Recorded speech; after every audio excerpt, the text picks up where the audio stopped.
Hello and welcome back to Rory's Workshop. Thanks very much for swinging on by. In today's episode we're carrying on with all the work that we're doing on the Ferguson. But first of all we're going to be replacing the seal on the input shaft. Here we go. So, as you can see the original leather seal. I'm just going to double check that this seal fits over. Oh yes. Feels good. Some added bonus. There we go. And we haven't damaged it. It's another added bonus. I'm going to get some oil just to before I put it into the shaft. So let's get the old seal out. Oh gosh, you can see how it's just. It's a spring. You can see the leather in the in here.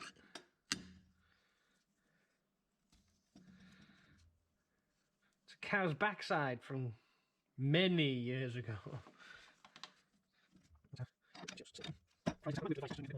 That's now right down at the bottom. I can't feel any gap between the front end of the seal and here. So we'll, I'll get some oil, I'll lubricate down here. I might, that's just heat mark really, that'll be fine. So I'll throw this back together. I need to take off the gasket inside the gearbox, as naturally it stayed in the gearbox. And then we'll go from there. We'll chuck this all back together, and then we'll start on the sump. Excellent.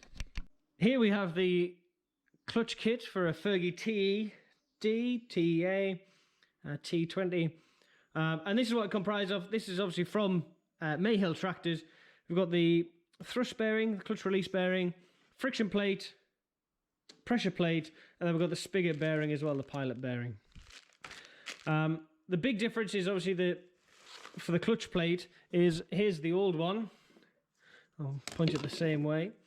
So here you can see that the rivets have drilled all the way through, so you don't get that stiction and the suction that I had on this one.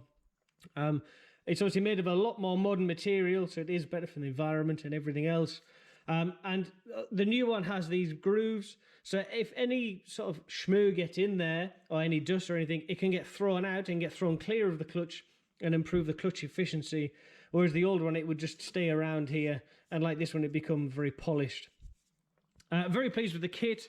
One thing to note is you will need to retain the bearing mount for the thrust bearing.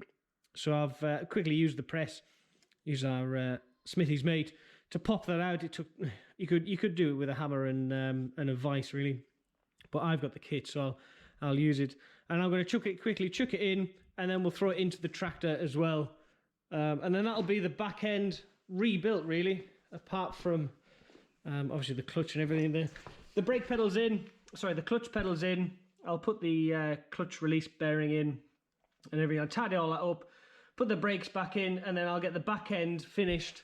And once that's all finished, then I can concentrate on the engine. So you can see what's going on is that I'm making a frame for the Ferguson, so I can drop the sump, to drop the main cap, which is just about there, and I can put the new rear seal in. It's also a good point. Time for me to check all the big ends on the crankshaft, make sure the crankshaft is happy. So I'm just going to quickly tack up this. This is a very quick throw together frame, and it also makes it a little bit more safe. I couldn't sleep last night because I was worried about the jack being just being a single point. I was worried about the engine falling over. Although it can't really go very far, I didn't want to come in and find that I'd accidentally damaged something else on the front end. So I'll quickly tack this together, weld it up. We'll drain the engine because we don't need that, and I'll probably leave that to drain for quite some time. The back end, to bring up to speed with the back end, it's all back together with the new thrust bearing in there. The clutch pedal's back in, the brake pedals are back on, and practically the back end is about done really. So the last thing that needs to go in is all the pedals, especially for the clutch, but I'll adjust the clutch when it's all back together. So as far as I'm concerned, I can now move the back end if I need to as well. Obviously I'm going to drain that out as well, and let all the oil out of that. And that's about it. That's about where we are right now. I'll catch up with you in a moment once I've got all of this together, and probably whilst I'm draining the oil or something like that. See you in a sec. So there we have it, the frame made, and it's holding up nicely. So I've got a bolt in there, and then underneath where this other second hole is, there's one of the locating dowels, so that's also supporting it. And actually it's fairly level. That is a pure fluke. Well, I didn't really think about making it level, but thankfully it is near enough. So now I'm going to pull the drain plug, and I bloody hate doing this. This is one of the few things I dislike about having older vehicles. Believe it or not, I know most of you won't, but we'll just try and get the camera somewhere near. I use these Halfords adjustables. I don't like adjustables generally. They're bloody horrible things, unless you get good quality ones, and these Halfords ones are very good. I'm thoroughly impressed every time I use them. Hopefully this container takes about 6.5 litres of oil. Let's hope that's enough. If not, we'll have to stop midway, won't we?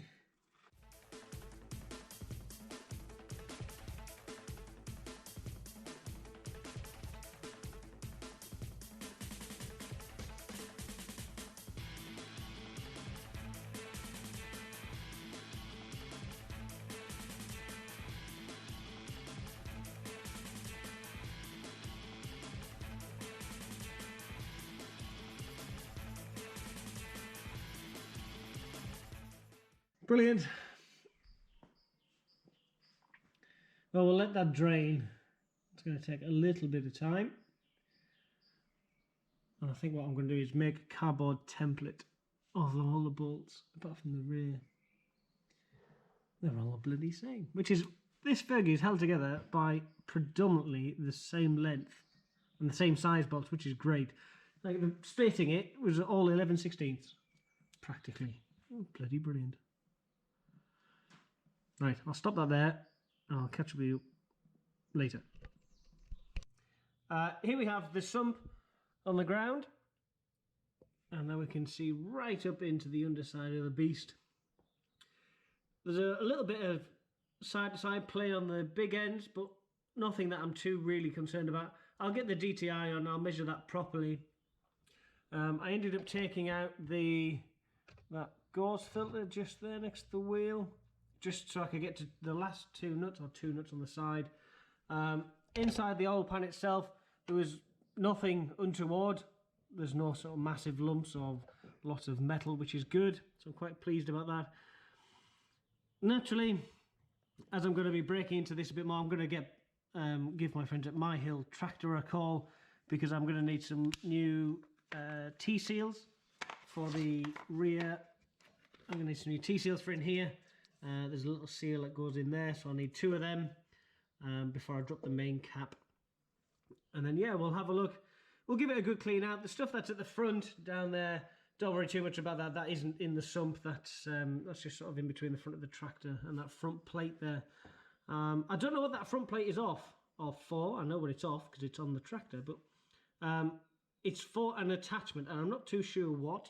I'll show you a bit more about it. It's not cast into it. It is just a sort of 1/2 inch thick plate, and I don't know why, but it's there. I may take it off, as I have no use for it, and I'll chuck it down somewhere. So I'm going to clean up the sump. We'll clean the sump up and obviously get that clean, and then I'll start looking at the main cap. We'll get that at least started, or try and do a bit more research to see if I can do it in situ or not. Hopefully I can, because I really don't want to drop the crankshaft, because that's just asking for trouble. So yeah, I'll clean it all up and I'll bring you back up to speed in a moment.